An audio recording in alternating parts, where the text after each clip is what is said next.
জুলাই সনদ আর সংবিধান সংস্কার এই বিষয়টি খুবই ফ্যাসিনেটিং। অবভিয়াসলি এটা বর্তমান সময়কালের একটা খুবই ইম্পর্টেন্ট টপিক অলসো বাংলাদেশের রাজনীতির পর্যায়ে সংসদে সব জায়গাতে। তো আজকের টাইটেল দেখেই বুঝতে পারতেছেন আজকে একটু উল্টো কথা বলবো, মানে স্বার্থ সংশ্লিষ্ট বিষয় নিয়ে কথা বলবো। অবভিয়াসলি নিরপেক্ষভাবেই বলবো, তবে আসল উদ্দেশ্য স্বার্থ সেগুলি নিয়ে একটু কথা বলবো। দেশীয় স্বার্থ, দলের স্বার্থ, ইন্ডিভিজুয়াল স্বার্থ। তো চলেন আল্লাহর নাম করে শুরু করি। জুলাই সনদে এবং সংবিধান সংস্কার বিষয়ক যতগুলি জিনিস আছে আমি মোটামুটি সব কয়টা দেখেছি, ভালোভাবে দেখেছি, বাংলাতে দেখেছি, ইংলিশে দেখেছি। তো যদি এটাকে হাই লেভেলে কয়েকটা ভাগে ভাগ করতে হয়, একটা বিগ থিম হচ্ছে যে সব জিনিসে স্বাধীনতা, সেটা সরকারের স্বাধীনতা, বিচার বিভাগের স্বাধীনতা, ইলেকশন কমিশনের স্বাধীনতা, বিভিন্ন বাহিনীর স্বাধীনতা, মানে যত রকমের স্বাধীনতা নিশ্চিত করা যায়, এটা হচ্ছে একটা স্বাধীনতা রিলেটেড। আরেকটা হচ্ছে ক্ষমতার ভারসাম্য সৃষ্টি করা, সেটা প্রেসিডেন্ট, প্রাইম মিনিস্টার দুটার মধ্যে একটু পাওয়ার শেয়ারিং, প্লাস সাথে প্রাইম মিনিস্টারের মেয়াদকাল লিমিট করে দেয়া 2 টার্ম, এই জাতীয় জিনিসপত্র।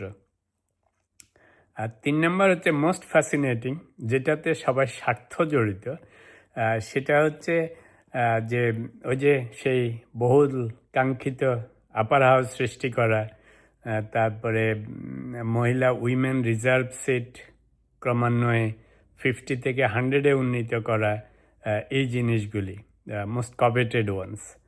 আর চতুর্থটা যেটা হচ্ছে জুলাই বিপ্লবীদের নানা রকম দায় মুক্তি, সুযোগ সুবিধা, কল্যাণকর জিনিসপত্র ওনাদের নামে, নানা রকম স্মৃতিসৌধ, স্তম্ভ, এটা সেটা বানানো। তো মোটামুটি এই 4টা জিনিসে আপনি ভাগ করতে পারেন একদম হাই লেভেলে। তো বর্তমান সংসদে জামাত, এনসিপি, বিএনপি 3 জনের অবস্থান দেখে বোঝা যাচ্ছে যে বিএনপি কোনো কিছুতেই ওনাদের অত ইন্টারেস্ট নেই। যদিও ওনারা জুলাই ধারণ করেন, ওনাদের ইলেকশন ম্যানিফেস্টো আপনাদেরকে দেখিয়েছিলাম, ওটা অলমোস্ট জুলাই সনদের রেপ্লিকা। ওনারা জুলাই সনদ সাইনও করেছেন, অনেক নোট অফ ডিসেন্ট ফিসেন্ট আছে, যেটা ডিসএগ্রিমেন্ট বলতে পারেন সিম্পল ইংলিশে। তো অবস্থা দৃষ্টিতে বোঝাই যাচ্ছে যে বিএনপি করতে চায়, কিন্তু একটু ডিলিডালি ভাব নিয়ে যাচ্ছে, মানে ধীরে সুস্থে করবো, অত তাড়াহুড়ার কিছু নেই। আচ্ছা, তো বিএনপিটা আমরা বুঝে গেছি। তো এখন আসেন আমরা জামাত, এনসিপির ঘটনাটা কি। ওনারা সাংঘাতিক এটা নিয়ে অস্থির, জুলাই সনদ নিয়ে, সংবিধান সংস্কার নিয়ে, গণপরিষদ নিয়ে। তো যেহেতু আজকে টাইটেলটাই দিয়েছি যে বাঁকা চোখে দেখব, তো চলেন বাঁকা চোখে দেখি। তো আমার যে অ্যাসেসমেন্ট, যেহেতু জুলাই যোদ্ধাদের দায় মুক্তির ব্যাপারটা একটা প্রেসিডেন্সিয়াল অর্ডিন্যান্স দিয়ে সেপারেটলিও সেটা পাশ করে গেছে ডক্টর ইউনূস গভর্নমেন্ট, রাইট? তো ফলে দায় মুক্তি নিয়ে খুব বেশি প্রবলেম এখন নাই, আনলেস সেই প্রেসিডেন্সিয়াল অর্ডিন্যান্স বাতিল করে দেয়। তো তাহলে সেটা নিয়ে এখনই ইমিডিয়েটলি একেবারে যান চলে যাওয়ার মতো অবস্থা নেই। আচ্ছা, তো জুলাই যোদ্ধারা আপাতত সেফ, ওদের বিরুদ্ধে মামলা মোকদ্দমা করতে পারবে না, এটা সেটা করতে পারবে না, of course until that final day, like in August 5 or something. আচ্ছা, তো ওতে ওদের কোনো অসুবিধা হচ্ছে না। তো এখন বাঁকা চোখে যে জিনিসটা দেখব, যেখানে আসল যেটা নিয়ে সবার এত মাথা ব্যথা, তো সেটা হবে যে সেটা কি নিজের স্বার্থে এত লাফালাফি করতেছে, না দলীয় স্বার্থে, না আসলে দেশের স্বার্থে। যে জিনিসটা আসল সেটা হচ্ছে যে সেই আপার হাউস। আচ্ছা, এটা হচ্ছে সবচেয়ে বড়। এটা কেন সবচেয়ে বড়? আপার হাউসটা হলেই, মানে জুলাই সনদ বাস্তবায়ন হইলে আপার হাউস বাস্তবায়ন হবে। আপার হাউস বাস্তবায়ন হইলে, আগেও হিসাব নিকাশ দিয়েছি যে জামাতে যেহেতু 32% ভোট পেয়েছে, এবং সিটের হিসাব করলেও সেই প্রপোর্শনে অনেকটা কাছাকাছি আসে, অর্থাৎ ওনারা 32-33 পিপলকে আপার হাউসের জন্য নমিনেট করতে পারবেন মোরলেস। আর এনসিপিও অ্যাটলিস্ট 3 জন দিতে পারবে, সেরকমই হিসাব আগে করেছিলাম, এগেন গিভ অর টেক। তো এখন ধরেন জামায়াতে আর এনসিপিতে যারা জিতেছে 77 জন, 3 জন, তারা তো ফুর্তিতেই আছে। ধরেন for the first time in their political life ওনারা এমপি হয়েছেন। তো অবভিয়াসলি ওনারা খুশি আছেন, আপার হাউস করেন বা না করেন, it doesn't matter to them. ওনারা ওনাদের 5 ইয়ার পূর্ণ করতে চাইবেন, তাই না? এটা হচ্ছে ওদের মোটিভেশন।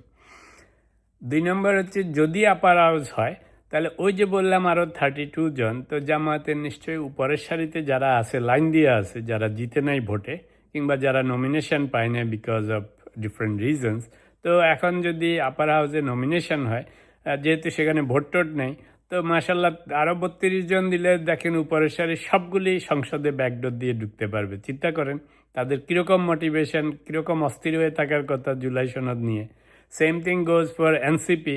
ওদের যদি আরও 3 জন যায় যারা এখন ধরেন ভোটে জিততে পারেনি এবং সবসময় একেবারে স্পোক্স পারসন, সবার সামনে থাকে, সামনের কাতারে, তো তারা তো ফার্স্টেই সেই 3-4 জনের মধ্যে পড়বে।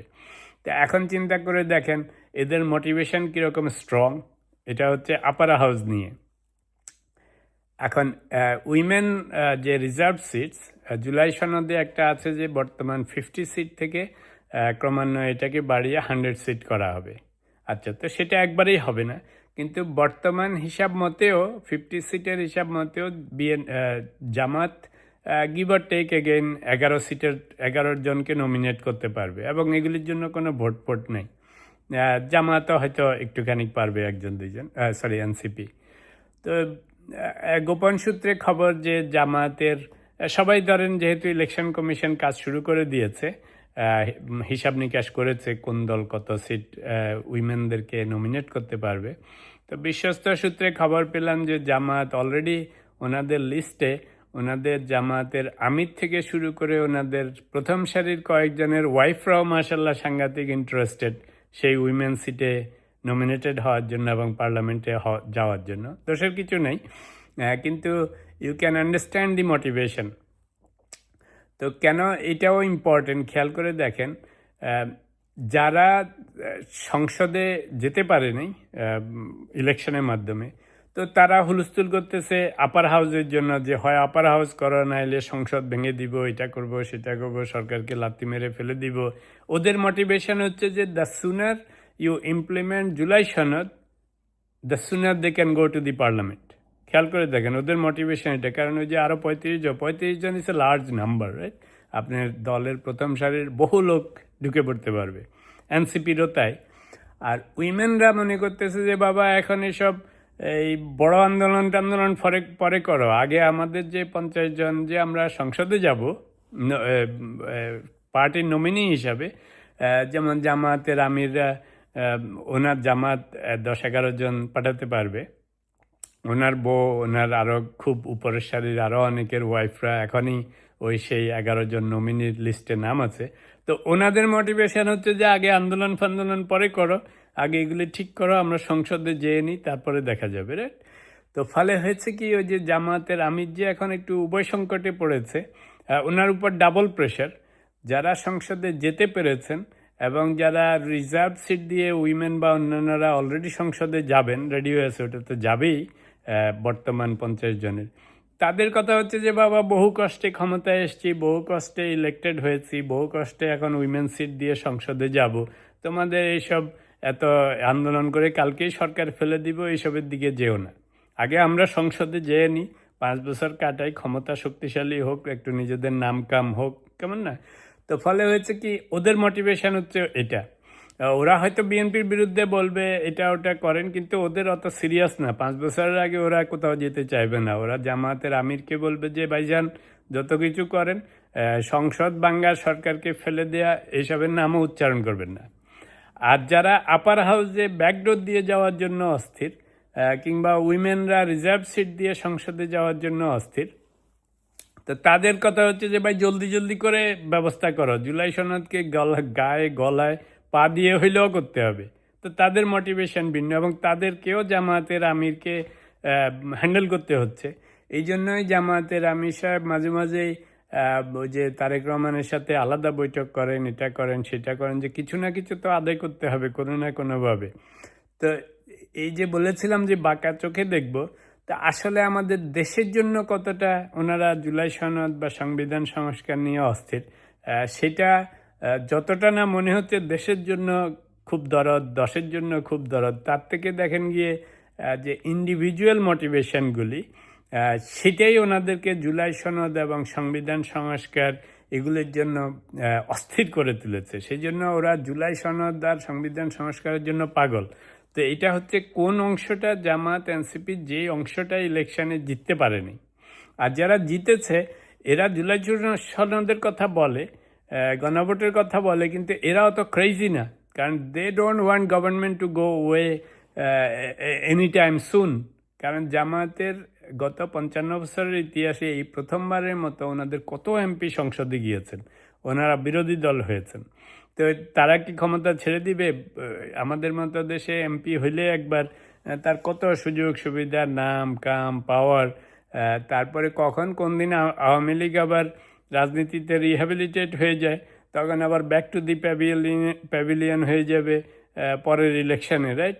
তো এখন আপনি সেই চান্স কেউ নিবে? তো সেই জন্যই বলছি যে যতটা না দেশের স্বার্থে, দশের স্বার্থে এই জুলাই সনদ এবং সংবিধান সংস্কার নিয়ে এত আন্দোলন, এত কঠিন কঠিন কথা বা এটা নিয়ে গলা ফাটাচ্ছে, সেটার মধ্যেও কারণ আছে, পার্সোনাল মোটিভেশন আছে, পার্সোনাল ইন্টারেস্ট আছে, দলীয় ইন্টারেস্ট আছে, এবং সেটা যেগুলি নির্বাচনে জিততে পারে নাই। তা এখন হয়তো বলবেন যে খালি জামাতের নাম বললেন, বিএনপির নাম তো বললেন না। তো আসলে বিএনপিরও যে ফ্যাকশনটা যারা জিততে পারেনি বা যারা আসতে পারেনি অথচ ফ্রন্ট লাইনের সদস্য, তারাও মনে মনে বলবে যে জুলাই সনদ ইমপ্লিমেন্ট করলেই ভালো, কারণ তাহলে আবার বিএনপিও তো অনেক লোককে পাঠাতে পারবে। এরা যদি 30-35 জন দুই দলে মিলে পাঠায়, তাহলে বাকি 65 জন তো সব বিএনপি থেকে আসবে। 65 পিপল ইন আপার হাউস, চিন্তা করে দেখেন, ওদের ফ্রন্ট লাইনে সব লোক চলে আসবে, রাইট? আবার নারী সংখ্যাও যদি 50 থেকে 100-তে উন্নীত হয়, অবস্থা বুঝেন, বিএনপি তো দুনিয়ার মহিলাদেরকে পাঠাতে পারবে। তো ফলে ইনডাইরেক্টলি, যদিও দলগতভাবে অতটা বিএনপি ভয়েস রেইজ করতেছে না জুলাই সংশোধনী, কি জানি জুলাই সনদ, সংবিধান সংস্কার এসব নিয়ে, বাট অনেক নেতাকর্মীরা হয়তো একটু সফট ভাব দেখাবে যে এটা হলেই ভালো, হলেই ভালো, কারণ হইলে তো ওনারাও যেতে পারবেন। তো এখন জিনিসটা শুনতে খারাপ লাগবে, কিন্তু at the end of the day by রাজনীতি যারা করে, ছোট ছোট নেতা হোক আর বড় নেতা হোক, সবাই লক্ষ্য উদ্দেশ্য তো একটাই, যে ইদার পার্লামেন্টে যাব, অথবা মন্ত্রী মিনিস্টার হব, অথবা প্রাইম মিনিস্টার হব। তো সবার বিভিন্ন রকম মোটিভেশন আছে। তো সেজন্য বলছি যে জুলাই সনদের রাজনীতিটা এখন যতটা না সত্যি সত্যি দেশের দশের উন্নতির জন্য, তার থেকে ব্যক্তি এবং দলের স্বার্থে হচ্ছে। আপনাদের কি মনে হয়?